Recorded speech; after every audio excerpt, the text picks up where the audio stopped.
Hey you snazzy motherfuckers, my name is Brick Yorkaday and we're finally at the end of the series with the top 5 total dick AD carry champions in League of Legends. Alright, so a little about me. I hate playing AD carry, I hate it so much. But you know what I hate even more? AD carry mains who are douchebags. Now I'm not bagging on all AD carry mains, don't get that wrong. But I think if you compiled all the toxic AD carry mains together, Riot Games would have another Chernobyl incident on their hands. But being a Syndra main, it never fails to cheer me up by spending the entire game hitting AD carry mains in the face with my balls just like Bill Cosby during his acting career. But let's make sure I don't go off on a tangent here. We're not here to talk about the AD carry mains, but rather the AD carries themselves. So the AD carry role, one of the most important in the game. These squishy, low mobility, yet extremely high damage champions are a staple of the game, and so long as they stay alive, you can easily win a game on your own. And now we are here to count down the top 5 AD carries that will make you the saltiest, whether it be gameplay style, laning phase, or late game power. There are a few champions I am excluding from this list because their playstyle has shifted from AD carry to mid lane in the current meta, such as Varus, Urgot, Kog'Maw, and Ezreal. Granted, I probably wouldn't have put them on the list with the exception of maybe Kog'Maw. I also won't be overlapping champions, so my sweet baby Quinn will be excluded as well. And now before we begin, I have 3 honorable mentions. Those mentions are Ashe, Graves, and Corki. First off, we have Ashe because before her rework, she honestly wasn't too bad, but after all these crazy changes and the fact that she retained her ultimate's extremely long stun, made me decide to put her as an honorable mention. Graves because he retains decent tankiness in lane from his passive and has some extremely deceptive bursts once he hits level 6. Oh, and I hear you like frame drops, so here's a smokescreen. And Corki, mainly because of his ludicrous mid-game power as tanks can't optimize for him whatsoever, along with his strong poke and extremely safe escape. Alright, now that we have that all out of the way, we move on to the top 5. Number 5. Big Boomerang Lady. God damn it, Sivir. I remember way back in the day when you were good. Your kit hasn't changed almost at all, but I remember when 2 Bloodthirsters and 2 Phantom Dancers was the optimal build for you. Good times. Sivir is really not that annoying due to her damage or any form of power in lane or anything of that sort. She's annoying for her E and her ultimate. And her wave clear. Let's not forget that wave clear, that stupid wave clear. Playing as a support, especially someone like Thresh or Blitz, you know that feel. You know how it feels to land some clutch hook through minions or with a smite grab kind of play, only to be cockblocked so hard that it inverts itself into your body and you implode. Shield, shield, and fucking shield. It never ever ends. Plus, if you don't start paying attention, you'll begin to take a lot of poke from her W going off from all the other minions. And then you have her ult. The most hilariously uninteresting, stupid ult. Draven throws 2 long-range axes across the fucking map. Varus shoots out tentacle porn to trap your entire team. Caitlyn blows your entire head off. Sivir, we all get to run faster. Oh boy. It's so uninteresting, but goddamn, it probably is the best ult of all of them gameplay-wise. It turns your team or just your duo partner into miniature Sonics as you fly at Mach 5 ready to teach a lesson in dunking scrubs. Those are really the only things that make Sivir annoying, but goddamn it are they a pain to deal with when used right. Which is why Sivir is number 5. It's not stealing if they're dead.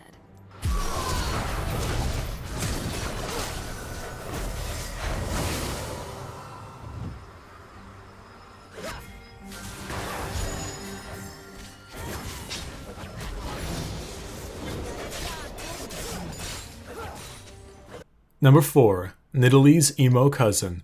Hop, hop, hop, hop, hop, hop, fucking hop! God damn it, Riot, why did you shove spears through an Easter Bunny's stomach? Calista is such a bitch to play against, especially because her real power is early to mid game. We all know a lot of annoyance factors come from laning phase, and she has that in spades. 1. Her passive makes her hop.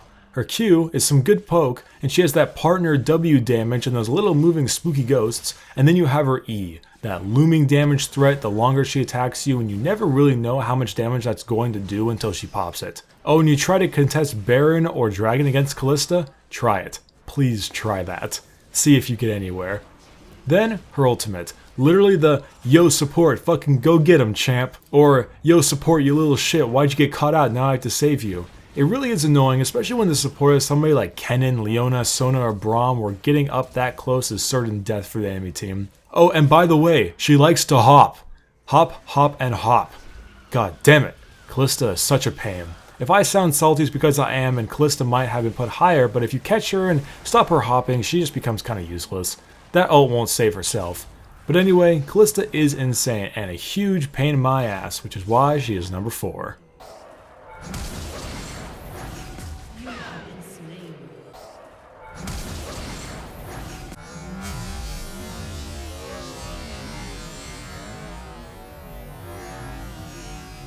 F is for Number 3, Draven. God, if that joke hasn't been overused. Speaking of overused jokes, how come Draven gets a primetime skin but Graves can have a fucking cigar? I'm looking at you, Magikarp used fly.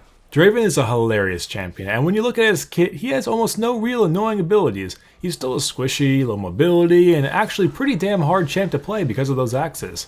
He's on this list for 2 reasons. 1, he is a dick. Just his character and his lore. He's an egotistical little shit, and while hilarious, I can't forget to include him on this list just because of that alone. And 2, his fucking damage. He does so much damage. It is unreal. It doesn't matter how well you're doing. If Draven gets a BF sword before you, don't trade with him. Don't do it. Please, don't do it. He must not be kidding about his good looks, because if he can melt your health bar that fast, then damn it, he must be just that hot. You know that time you came back to land with an Infinity Edge and landed a Q crit onto an enemy as Draven and saw their health chunk to half and then let out a crazy inhale like and then you quit and uninstalled League and took a shower because of how dirty you felt? That's pretty much Draven in a nutshell. A fed Draven is probably the scariest AD carry when fed. Unless you can start rushing armor like nobody's business, he's going to crush both you and your health bar. Which is why our pal Draven is number 3 on this list.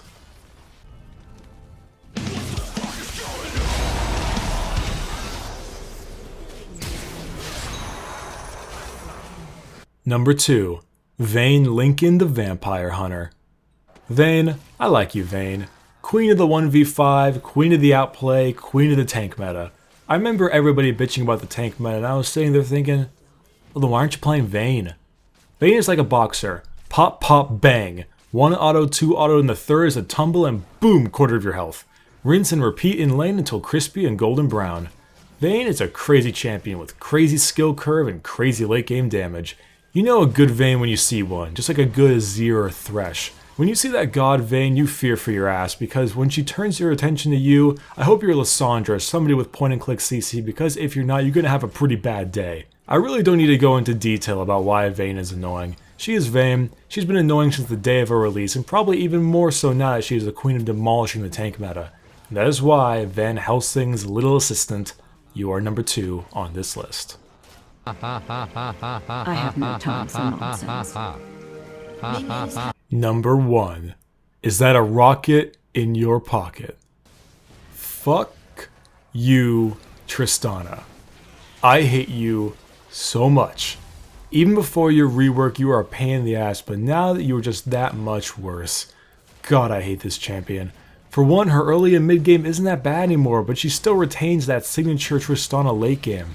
As her auto attack range keeps on increasing throughout the game to become the longest auto attack range in the game without ability assistance, a ridiculously fast attack speed steroid on an AD carry mind you, a very, very safe jump, the literal tower shredding bomb of death, and the stupid high damage knockback. Every single move Tristana has screams annoyance. I had played her twice. Well, maybe a little more than twice for this video. But regardless, both times I've ended the game, left my home, and gone to appear on the beach listening to Dust in the Wind, trying to determine if turning myself into the police was the right punishment for playing Tristana. She just has no weak point. I mean, if you want to be obvious, yes, hard CC will shut her down, but that's what it's like with every AD carry. Oh, and let's not forget the fact that she has a jump reset. A jump reset on an AD carry. Nope, nope. Not okay. Tristana, I hate you. And your shit. I hate all the little shit you have. I am tired of being bursted to nothing with an EWR combo. I'm tired of leaving lane for 2 seconds to take Gromp and going back to see my turret shred down to half health at level 3. I am tired of being unable to reach you in late game team fights due to your range, attack speed, and resets. I am tired of you. And I am tired of talking about you. So you get Bricky Orchid 8's seal of approval for being number 1 on the Total Dick Champion list for AD carry. It was at this moment Jackson knew. He fucked up. So there you are, ladies and gentlemen, the top 5 Total Dick AD carries in League of Legends. If you believe an AD carry should be on this list that I didn't mention, go ahead and comment with a reason why. If you haven't yet, I strongly suggest you check out the top 5 total dick support, jungler, mid, and top laner lists as well. And don't you worry, I do have a new series coming soon, with the first episode being So You Wanna Be a Leona Main. Until next time, I will see you around. Thanks for tuning in. Bye bye.